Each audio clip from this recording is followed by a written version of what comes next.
జమ్మూ కాశ్మీర్లో అయితే ఉగ్రవాదులు దాడి చేసి ఒక 30 మందిని కాల్చి చంపారు కదా. సో దానికి మన కేంద్ర ప్రభుత్వం ఎలాంటి చర్యలు తీసుకుంటే బాగుంటుంది, వాళ్ళని ఎట్లా శిక్షించాలంటారు? చర్యకు ప్రతి చర్య తీసుకోవాల్సిందే. వాళ్ళు ఎక్కడ దాక్కున్నా సరే వాళ్ళ మీద దాడి చేసి తీవ్రంగా వాళ్ళని మనకు చర్యకు ప్రతి చర్య చేయాల్సిందే. అక్కడ ఎక్కడైతే ఉగ్ర కార్యకలాపాలు జరుగుతున్నాయో ప్రతి ఒక్క తీవ్రవాదిని మట్టు పెట్టాల్సిన ఆవశ్యకత ఎంతైనా ఉంది. అయితే ఇంతకుముందు పుల్వామా దాడి ఏదైతే జరిగిందో 2019లో, సేమ్ ఆ టైంలో డైరెక్ట్ మన సోల్జర్స్ అక్కడికి వెళ్ళి సర్జికల్ స్ట్రైక్ పేరుతో వాళ్ళతో ప్రతిదాడి చేయడం జరిగింది. సో ఇప్పుడు కూడా అలా చేస్తే బాగుందంటారా? ఇప్పుడు ఉగ్రవాదం ఒకటి వేళ్లతోటి ఎక్కడైతే ఎక్కడైతే ఎటువంటి కార్యకలాపాలు జరుగుతున్నా అక్కడ ఎక్కడైతే జరుగుతున్నాయో ప్రతి ఒక్కరిని వేటాడి వెంటాడాల్సిన అవసరం చాలా ఉంది.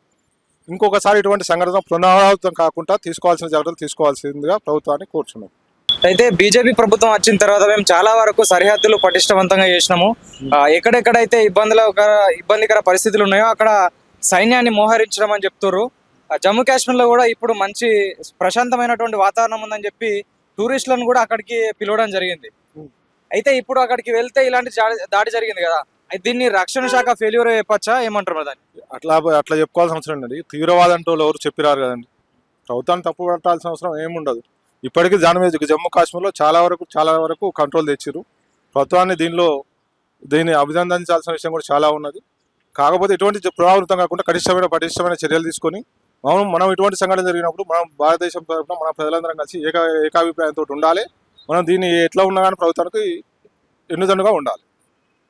అయితే జమ్మూ కాశ్మీర్లో ఎప్పుడు దాడి జరిగినా కానీ దాదాపుగా అయితే పాకిస్తాన్ హస్తం ఉంటుందని దాదాపు అందరికీ తెలిసిన విషయమే. కానీ ఎప్పుడు దాడి జరిగినా కానీ వాళ్ళకు సమాచారం అందిస్తే దీనికి మాకు ఎలాంటి సంబంధం లేదని వాళ్ళు చెప్తారు. దొంగతనం చేసిన వాడు ఎవడైనా నేను దొంగతనం చేసిన ఒప్పుకుంటాడా? ఒప్పుకోడు కూడా. అటువంటి చర్యలే ఉంటాయి ఎక్కడైనా. వాడి చర్యలు వాడిని తప్పు చూపించాల్సిన అవసరం ఉన్నది. దాన్ని ఐక్యరాజ్య సమితి ప్రపంచ దేశాలకు కూడా ఉగ్రవాదేశంగా ప్రకటించి చర్యలు తీసుకోవాల్సిందిగా ప్రభుత్వం తరఫున చేయాల్సిన అవసరం కూడా ఉంటుంది. సరే, ఇది బీజేపీ ప్రభుత్వం వచ్చిన తర్వాత అనేక కొత్త నిర్ణయాలు తీసుకుంది. ఆర్టికల్ 370 రద్దు చేయడం జరిగింది. ట్రిపుల్ తలాక్ లాంటి అంశాలు కావచ్చు, తర్వాత పక్కపొంటి ఉండే దేశాలతోని సరిహద్దు వివాదాలు పరిష్కరించడం కావచ్చు, చాలా మార్పులు అయితే చేసింది.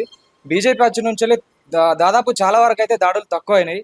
అయితే మోదీ గారు ఏమన్నారంటే దాదాపుగా ఆర్టికల్ 370 తర్వాత జమ్మూ కాశ్మీర్లో ప్రశాంతమైనటువంటి వాతావరణం ఉంది, ఇక్కడికి టూరిస్టులు రావచ్చు, ఇక్కడ ఉండొచ్చు అని చెప్పి ప్రకటించడం జరిగింది. దాంట్లో భాగంగానే ఈ మధ్య కాలంలో చాలా మంది అక్కడికి వెళ్తున్నారు, అక్కడ గడిపి వస్తున్నారు. కాకపోతే నిన్న ఏదైతే అక్కడ పహల్గావ్లో ఒక దాడి జరిగింది, ఉగ్రవాదులు దాదాపు ఒక 30 మందిని కాల్చి చంపారు. సో దాన్ని మనం ఏ విధంగా చూడొచ్చు అంటారు? మరి ఇప్పుడు ఇంతకుముందు బీజేపీ తీసుకున్న నిర్ణయాలన్నీ చాలా బాగున్నాయి. అవి 370 ఆర్టికల్ చేసింది కూడా చాలా మంచిది. దానివల్ల కాశ్మీర్ డెవలప్మెంట్ అవుతుంది. లేకపోతే అంత ఉగ్రవాదులు అక్కడ దీనివల్ల ఏమైంది, పబ్లిక్ కూడా అక్కడ రావడం వలన అక్కడ కాశ్మీర్లో డెవలప్మెంట్ యాక్టివిటీస్, వాళ్ళకు టూరిజంలో వాళ్ళకి ఇన్కమ్ రావడం, కాశ్మీర్కు అక్కడ ఉన్న యువతకి మంచి ఇన్కమ్ రావడం అలాంటిదంతా జరుగుతుంది. దానివల్ల అది చేసింది చాలా మంచిది.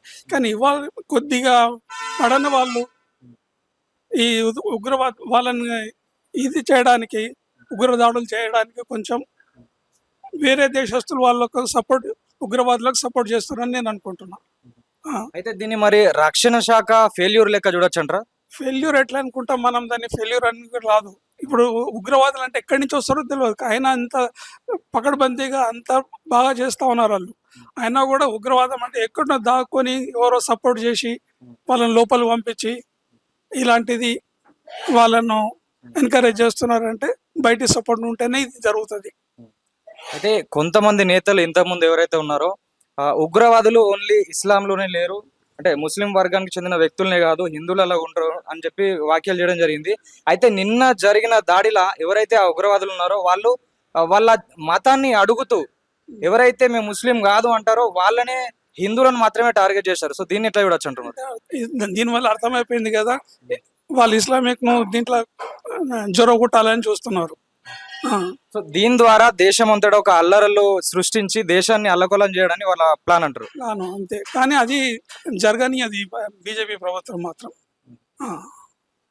కాకపోతే ఇంతకుముందు ఉన్నటువంటి ప్రభుత్వం కంటే ఇప్పుడు పటిష్టంగానే చర్యలు తీసుకుంటారు. అయినప్పటికీ ఇలాంటి చర్యలు జరగడం ప్రజలు చాలా గమనిస్తూనే ఉన్నారు. కాకపోతే బీజేపీ ప్రభుత్వం ఇంకా ఎలాంటి చర్యలు తీసుకుంటే బాగుంటుంది అంటారు? తప్పకుండా తీసుకోవాలి, చర్యలు తప్పకుండా తీసుకుంటుంది కూడా.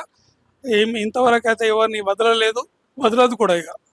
సార్ ఇంతకుముందు ఏదైతే పుల్వామా దాడి జరిగిందో ఆ దాడి జరిగిన తర్వాత మన ఆర్మీ ఏదైతే ఉందో అక్కడ సర్జికల్ స్ట్రైక్ పేరుతో అక్కడికి వెళ్ళి ఉగ్రవాదుల్ని హతం చేయడం జరిగింది. సో ఇప్పుడు కూడా సోషల్ మీడియాలో ఒక హ్యాష్ ట్యాగ్ అయితే ట్రెండ్ అవుతుంది.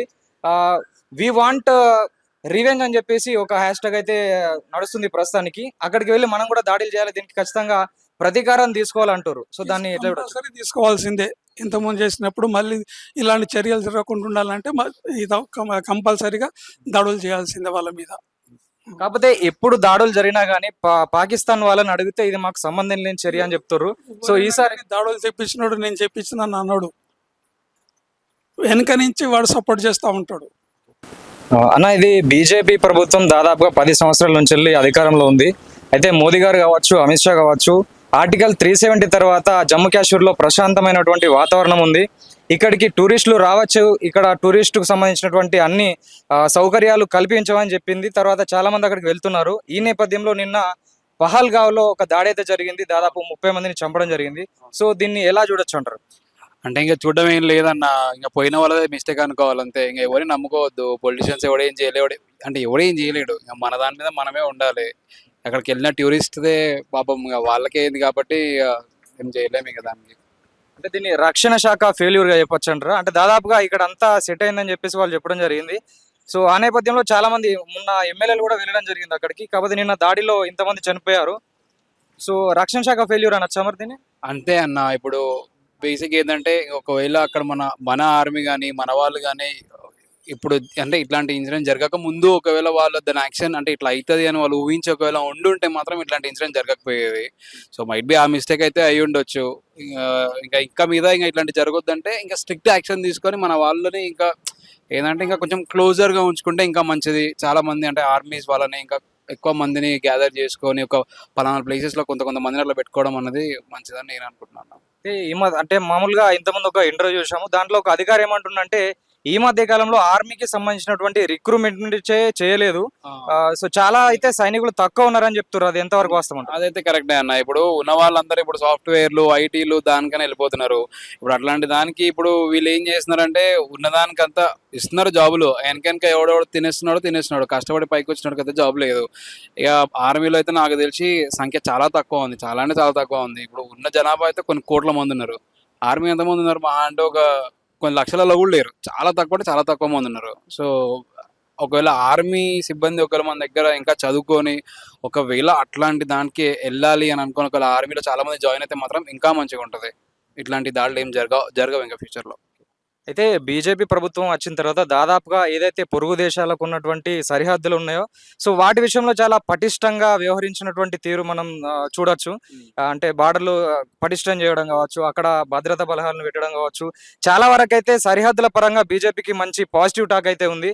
సో దీని ద్వారా ఏదైనా నెగిటివ్ టాక్ వచ్చే అవకాశం ఉందంటారా? ప్రభుత్వం పైన దీనిపైన ఎలాంటి ప్రభావం ఉండబోతుందంట? అంటే నాకు తెలిసి ఏమనుకుంటానంటే మొన్న వాక్ బోర్డర్ క్యాన్సిల్ అయింది కదా, ఏదో క్యాన్సిల్ అయింది కదా, బిల్ అదే పాస్ చేసారు. మైట్ బి దానికోసం అని చెప్పేసి ఇట్లా వాడు అంటే ఒక స్టేట్మెంట్ కూడా పాస్ చేసారు కదా. ఒక ఒక ఒక అబ్బాయిని పట్టుకొని నువ్వు హిందువా ముస్లిమా అని అడిగిర్రు. అతను హిందూ అనగానే చంపేసిండు కదా. తర్వాత ఆ అమ్మాయిని నన్ను కూడా చంపాయంటే అతను ఏమన్నాడు, టెర్రరిస్ట్ పోయి మోడీకి చెప్పుకోపో అని అన్నాడు.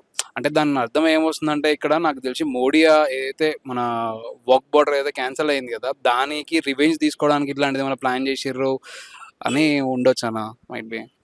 సో అక్కడ ఏదైతే కాశ్మీర్లో ఎప్పుడు దాడి జరిగినప్పటికీ పాకిస్తాన్ వాళ్ళని కన్సల్ట్ చేస్తే ఇది మాకు సంబంధం లేని చర్య, మేము చేయలేదంటారు.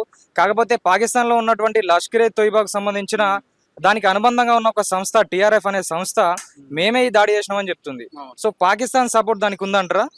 101% ఉందన్న. ఇప్పుడు ఇది చేసిందంతా ఎవరు అనుకుంటున్నారు? పాకిస్తాన్ మీద ఇప్పుడు ఏదో చెప్పారు టిఆర్ఎఫ్ అని, ది ట్రాన్స్ టిఆర్ఎఫ్, అది వాళ్ళే చేపించారు. దాంట్లో వాళ్ళ పాకిస్తాన్ చెయ్యి కూడా ఉంది. వాళ్ళని కదన్నా ఇవన్నీ అయ్యేది. లేకపోతే ఎవడు ఇంత ధైర్యం చేసి వెళ్ళి మన వాళ్ళని చంపుకుంటారా? చంపుకోరు. అక్కడోడే వచ్చి చంపిండు. అది అక్కడ వాళ్ళ మిస్టేకే. వాళ్ళు ఒప్పుకుంటారు కూడా వాళ్ళు మేమే చేసినామని చెప్పేసి. పాకిస్తాన్ ఏమంటది, మేము చేయలే అంటది. పాకిస్తాన్ మాకు సంబంధం లేదంట, కానీ చేపించింది మాత్రం వాళ్ళే. ఇంకా లోపల లింక్స్ వరకు ఏమని తెలుస్తుంది.